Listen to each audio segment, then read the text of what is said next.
And it makes a noise, so it's kind of cool. So today we're going to talk about ionic bonds. You guys have already learned about these. So, just like everything else in chemistry, the periodic table can show you everything you need to know about them. In this case, you're going to learn about the oxidation energy of each of the elements. Oxidation energy is easily given by the column that the element is in. So if you're in the first column, you have a +1 oxidation number. That's because you have one valence electron. Do you remember valence? Wait, you're gonna replace that. Bianca's I don't have another pair of shorts. Basically, you could hear everything I say. So it's like, so today we're going to learn about ionic bonds. The first thing we're going to talk about is where the charge comes from, so where we get our oxidation number. So as you know, you can learn everything from the periodic table. So in this case, the column, just like everything is, the group that they're in tells you the oxidation number that they have. If you're in the first column, the oxidation number is +1 because they like to lose the electron that they have. You can remember that from the Lewis dots. It's from an app. Look. Oh wait, I suppose I haven't. Okay, let's add in a periodic table to make this work. Does it get that part when you're recording? Huh? Does it get that part when you're recording? If I'm recording right now, I'm recording right now, so it does get that part. Shout out on the gram. But if I don't, I could cut it and put it. Can you? Is this to all your classes or just us? I could do it to all my classes. Just all your classes and leave my shout out on there. I mean, this is not this video. I'll just put up as like a beta test, and I'll keep all like the talking that we have and everything in it. So your shout out to the gram will be there. Now, and that this conversation will be there too, but it'll sound like I'm a crazy person talking to myself. So, same thing. We're trying to bond magnesium and fluorine. So to do magnesium and fluorine, first thing that we do is we find them on the periodic table. Magnesium is right here. Since it's in the second column, it has a +2 charge. I didn't know whatever it was. Wait, like these dumbass hoes are like losing my streaks on. What do you mean? Here, the division is actually here because it's +or -4.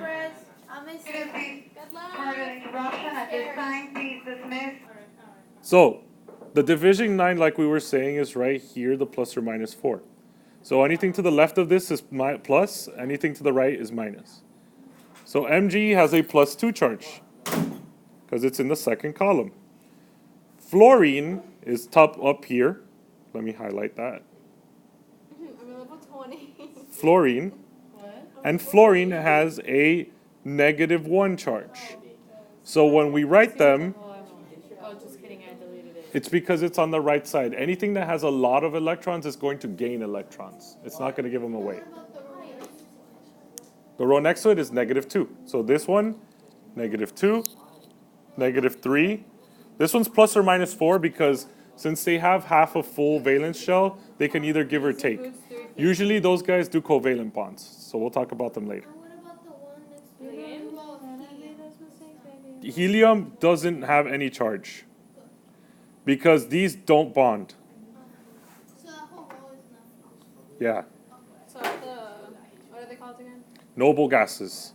They're fancy. Perez, I honestly think I permanently bruised my tailbone. Like, that's it. Probably, if it still hurts, you probably still have a Like in bruise. certain positions. That sounds weird, but like you know, like you sit. So it's +1, +2, +3, -3, -2, -1. In this case, we're doing +2 and -1. So magnesium, Mg, with a +2 charge, and fluorine, F, with a -1 charge. Did you buy So- bracelets? Magnesium, That's why you have 3408. you have to do the thing where you switch the number from the oxidation number. So the 2 from magnesium goes to fluorine, Is there any hacks? and the 1 from fluorine goes to magnesium. So when we write it, we have Mg, F2. F2, because the magnesium's 2 goes to fluorine. Now, its name is going to be, remember the first one stays the same, so magnesium, and then fluoride. And yes, that's like fluoride, like what's in your toothpaste.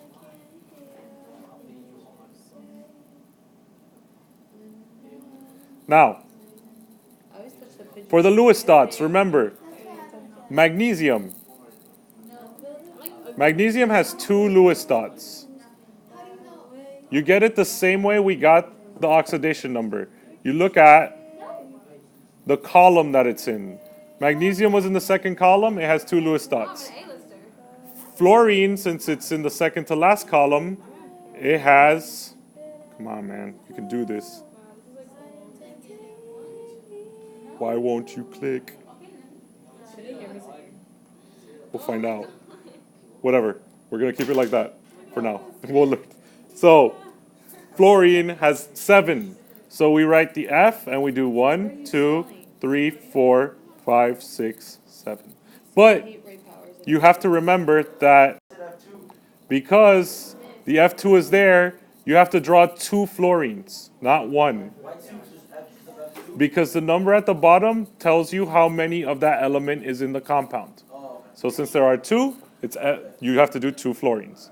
Then you have to remember the positive one is the one that gives away its electrons. So the magnesium gives 1 electron here and 1 electron there, and then you have your bond. Okay, let's see how this works. Alright, let's see if this sounds better. Alright guys, so we're going to do the bond between potassium and oxygen. Potassium and oxygen, the first thing that you always do is you find it on the periodic table. So if we go back to the first page or a periodic table that you have, you can see that potassium, its symbol is K, and oxygen's symbol is O. Now, potassium is in group number 1. Everything that's in group number 1, which is the first column on the left of the periodic table, has a +1 charge. Everything on the left. So if it's on the left, first column, it has a +1 charge. Oxygen, it's on the right side of the periodic table, and it's in group 16. But if we do it the way that we normally look at it, it has a -2 charge. So -2. Now, what we always do when we're doing these, if you want to write the answer down here, you could write the formula, just KO before you do all the numbers. And what you do is you get the number from the charge of the opposite one and you move it down to the other one. That was a terrible sentence, but if, we'll find out, if potassium has a +1 charge, you have to move the +1 charge to oxygen. So there is 1 oxygen in this bond. In the case of oxygen, it has a -2. This 2 from the -2 moves down to the potassium, meaning that we have 2 potassiums, so K2. So at the end of this, you get rid of the 1 because you don't have to write that. I forgot that's a highlighter. So let's go here. And I guess that can't be erased anymore. Now, so this becomes K2O. I'm gonna tell my kids. I heard of the girl. K2O.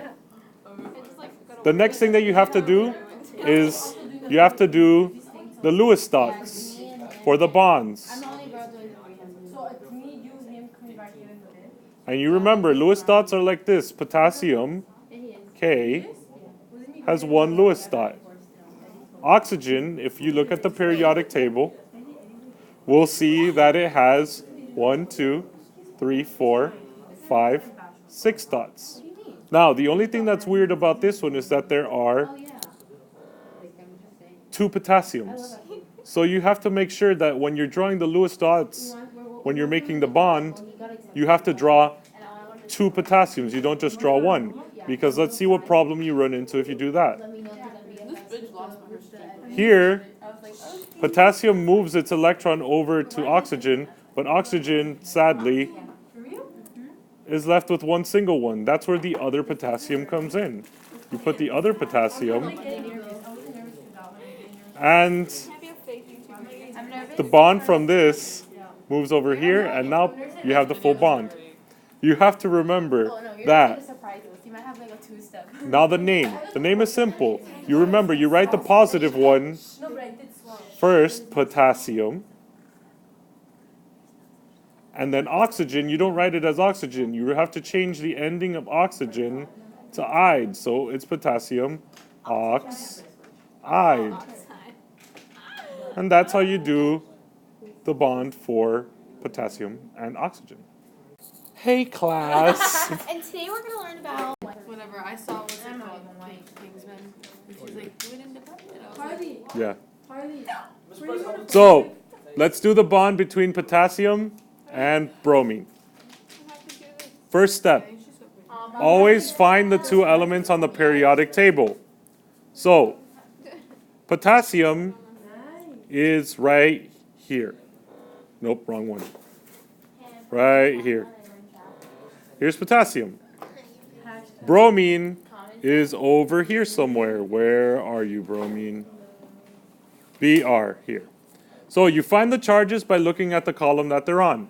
Potassium, again, is in the first column, meaning that it has a +1 charge. Bromine is in the last column, and that has a -1 charge. So when we write it, you write K Amazing. with a +1 at the top It blows. So good. and Br with a -1 at the top. Okay? No, I'm not Now, gonna write that on the what you do with the charges is when you're writing the formula, you switch the number from the charge, not the charge itself, to find out how many of each of the elements there are. Here you go, Fed. Go shout out. Yo, follow me on the gram. It's FedBrown99. Thanks. There you go. So,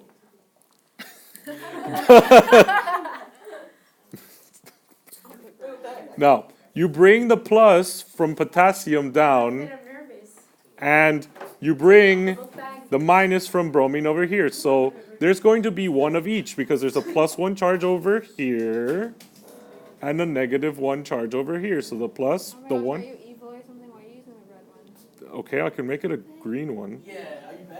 The plus goes here, and it moves here. And the one from here moves over here. So the final answer is actually going to be KBR. No numbers. Now, Subscribe for more. the name, you have to remember, we do potassium. So you write the first element's full name. And then bromine. But bromine, you have to change the ending to ide. So it's potassium bromide. That's just the rule. You just change it to ide. I don't know what, I wouldn't do the recordings in class because then I will be answering awkward questions like that. Now, the final thing is the Lewis dots. So you have to remember, you get the Lewis dots. Okay, so this is in the background. We have to remember that. You get the Lewis dots from the periodic table. If it's in the first column, it has one Lewis dot. If it's in the last column, it has 1, 2, 3, 4, 5, 6, 7 Lewis dots. So, No, the man on the way back from. Who's eating now? No one, just like. Or maybe someone like a student. Or the other one. okay, that grabs that. I need to grab that. Who else is going? I haven't played this game in so long. No, it's other stuff. So what you write is K with 1 dot and bromine with 1, 2, 3, 4, 5, 6, 7 dots. And what you do, the positive ion, which in this case is potassium, gives its electron to the negative ion. When are they gonna call us done? It's already 11. And that's it. Those are all the answers. I mean, we're not gonna have to. You just solve for potassium bromide.